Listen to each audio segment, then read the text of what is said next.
Salut YouTube. Derrière moi, il y a deux des vidéos que je préfère au monde. Charlie the Unicorn et The Dog Song.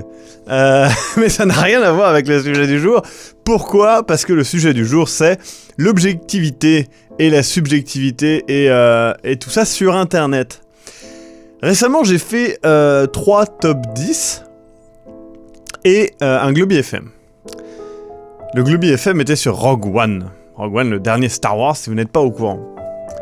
Et j'ai été confronté à beaucoup de gens qui pensaient que, directement ou indirectement, je les agressais en donnant mon avis. Et, de ce fait, m'inculpait le fait que je n'étais pas assez objectif dans mon avis. Ça n'a pas de sens. C'est mon avis. Il est purement subjectif. Et j'ai envie de dire que tous les avis que je peux avoir, et tous les avis qui existent, sont généralement subjectifs. C'est très très dur d'être objectif, et être objectif, c'est relater des faits. Et si vous donnez votre avis, vous ne relatez pas des faits. Vous donnez votre avis.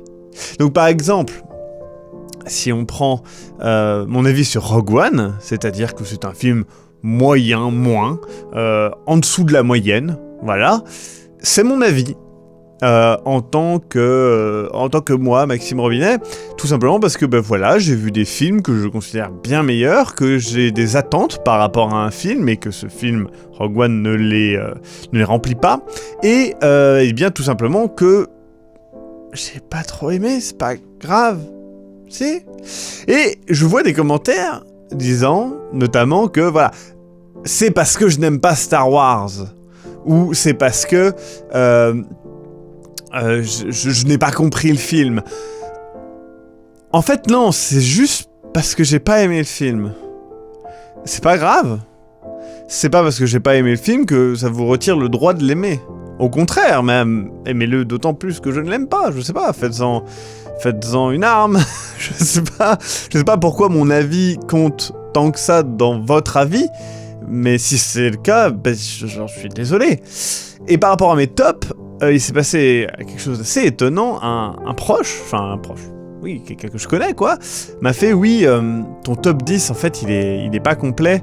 Ça se sent que t'as pas pu regarder toutes les séries de l'année, ou que t'en as pas regardé beaucoup, puisque tu as mis telle série à tel chiffre. Je crois que c'était Luke Cage en numéro 10. Bah en fait si, j'ai vu plein de séries cette année, et honnêtement Luke Cage est pour moi la 10e meilleure que j'ai vue cette année. Alors depuis j'en ai vu d'autres. J'ai vu notamment The Night Of, qui est excellent. Et certainement que The Night Of aurait pris une place dans le classement et aurait peut-être dégagé Luke Cage. C'est possible. Mais dans celle que j'avais vue, Luke Cage était vraiment la 10e meilleure. J'y ai réfléchi, je l'ai pas fait sur un coup de tête. Et dire ça, en fait, c'est... Bon, déjà, c'est certainement penser que... Oups là, désolé, j'ai tapé, ça branle peut-être un peu. C'est certainement penser déjà que... Et je précise, je prends cet exemple-là, mais c'est quelque chose qu'on m'a dit plein de fois, que ce soit dans les commentaires, en message privé, en tweet, etc. Et qu'on m'a dit les années d'avant aussi. Et c'est pour ça que généralement, maintenant, je mets mon top 10 et que j'explique aussi ce que je n'ai pas vu, parce que je sais que, voilà, par exemple, dans les films, La La Land... que je n'ai pas vu, ou Arrival, que je n'ai pas vu de l'année dernière, sont des films, à mon avis, monstrueux, qui seraient obligatoirement dans mon top 10. Malheureusement, je ne les ai pas vus. Voilà, j'en prends conscience, mais c'est comme ça, on peut pas faire un... J'y reviendrai après, mais on peut pas faire un top 10 parfait. Bref. Pourquoi je me serais trompé ? C'est mon top 10. Je peux pas me tromper. C'est un top 10 que je fais pour moi, pour vous partager mon avis, mais je le fais pour moi, c'est moi qui le fais, c'est mes goûts, et c'est pas grave que je mette pas une série que vous avez adorée, ou que je mette une série que vous avez détestée, c'est l'intérêt. Je sais pas, moi quand je consulte un top 10 de quelqu'un, ce qui m'intéresse c'est de découvrir des films, et des fois de faire, what ? Il a mis Rogue One dans son top 10. Ah putain, c'est bizarre. Pourquoi pas ? Et puis, écoutez ce qu'il a à en dire. Peut-être que la personne va dire moi je l'ai aimé parce que, je sais pas, tel truc, et moi j'ai fait « Ah ouais, bah moi ces éléments-là ils m'ont pas plu », ou bien « Ah c'est pas con, ça me fait voir la chose d'une manière différente ». Mais non. Il y a plein de gens sur YouTube, ils prennent ça comme une agression. Et je trouve ça fou en fait. Pourquoi prendre l'avis de quelqu'un comme une agression? Je ne détiens pas la vérité absolue. Absolument pas. Et même si ma manière de parler de mes goûts est parfois agressive et exagérée, c'est mon persona, hein, c'est un peu comme ça que j'agis. Bah ouais, alors. Enfin, je veux dire, c'est pas parce que je dis que... je sais pas, j'adore la pizza, et pour moi la pizza c'est le meilleur plat du monde, et putain, tous ceux qui aiment les raviolis, c'est vraiment des fils de pute. Ce n'est pas une vérité pour autant. Alors oui, là pour l'instant, j'ai insulté des gens en disant que c'était des fils de pute. Désolé, mangeurs de raviolis. Mais même si je l'exprime de manière très agressive, par exemple pour Rogue One, je vois pas en quoi ça insulte vos goûts. Alors oui, il y a un moment dans la vidéo, je dis, enfin dans le truc, je crois que je dis, vous avez le droit d'aimer un mauvais film. Bon, ça c'est quelque chose que j'aime bien dire parce que je trouve ça très drôle en fait. C'est un peu le agree to disagree. Je trouve ça marrant, tout simplement. Mais c'est vraiment quelque chose que je pense. C'est-à-dire que il y a des films que j'aime bien, j'ai conscience qu'ils sont pas terribles, mais je les aime bien quand même. Je m'en fous qu'ils soient pas terribles ou qu'un tel pense qu'ils soient pas terribles. Moi, je les aime bien. C'est tout. J'ai pas besoin d'en argumenter spécialement avec quelqu'un. Après, j'aurais plaisir à en discuter peut-être. Mais vous pouvez très bien pas l'aimer, c'est pas grave. Moi, par exemple, j'aime pas Harry Potter. Je trouve ça chiant. Attention, les livres j'aime bien, mais les films, je trouve ça chiant. Il y a le 3e que je trouve pas mal. Voilà. Les films, ouais, les films Harry Potter, c'est pas grave, j'arrive autant à plaisanter ça avec Kevin, qui lui aime beaucoup. Enfin, il me confirmera, mais je crois que oui. Et on plaisante beaucoup autour d'Harry Potter. Ça me dérange pas, c'est pas grave qu'il aime bien, et c'est pas grave que moi j'aime pas. Donc vraiment, je pense qu'il y a un gros problème à l'heure actuelle sur YouTube, et dans le monde en général, par rapport à la subjectivité, et au fait que l'avis de quelqu'un doit forcément être mis en opposition avec le sien. Or, c'est absolument pas le cas. Je prends l'exemple de la VO et de la VF aussi, parce que c'est un débat sans fin que j'aime beaucoup. Et je n'aime pas la VF. Je n'aime pas la VF pour des raisons subjectives, mais certaines que je trouve assez se rapprochant de l'objectivité. Comme le fait que ça limite énormément l'ouverture aux langues étrangères pour des enfants. C'est pas grave que vous aimiez la VF pour autant. C'est pas parce que moi je préfère la VO et que je considère la VO supérieure que vous avez pas le droit d'aimer la VF, ou que d'une certaine manière je vous agresse en disant ça. Non. Alors oui, par contre, moi, mon jugement par rapport à ceux qui regardent la VF va forcément être... Oui, ça va être négatif pour moi que vous regardiez la VF, mais c'est pas grave non plus, je vous juge pas intrinsèquement. Et ensuite, quelle est l'importance de mon avis? Vous n'êtes pas un proche, je vous juge pas par rapport à vos actions tout au long de votre vie et votre personnalité propre, je vous juge sur un truc. Vous aimez la VF? Moi, j'aime pas la VF. Waouh, c'est grave. Si on va par là, j'aime pas les iPhones. Si vous avez un iPhone, pour moi, c'est un mauvais choix. Encore une fois, pour moi. Pour vous, c'est peut-être le meilleur choix. Regardez, j'ai un iPad. J'aime pas Apple, hein, mais j'ai pris un iPad parce que oui, c'était, selon mes attentes, le meilleur choix à ce moment-là. Et le problème de tout ça, en fait, c'est que...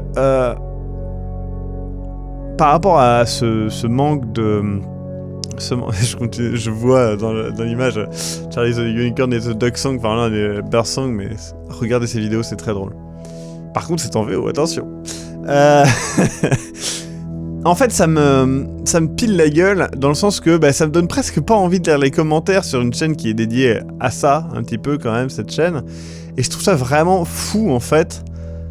Sur le top film, ça l'a fait moins, je trouve. Mais sur le top... c'est le top série et le top jeu, c'était assez impressionnant. Et... ouais, et Rogue One, c'était pire. Rogue One, j'ai arrêté de lire les commentaires, tout simplement. Parce qu'il y a des gens qui, simplement, disaient... comment... t'es vraiment... t'es un connard, ou des trucs comme ça. Mais... what the fuck, quoi, c'est juste mon avis, les gens. En quoi je suis un connard? Enfin, je veux dire, déjà, on en reparlera dans 10 ans, hein, on verra dans 10 ans ce que vaut Rogue One, mais, je sais pas, il y a des films qu'on aime, il y a des films qu'on aime pas, Qu'est-ce qui vous dérange? Et je parle vraiment, cette vidéo-là, je la fais, avant tout parce que, je trouve ça vraiment très important, en fait.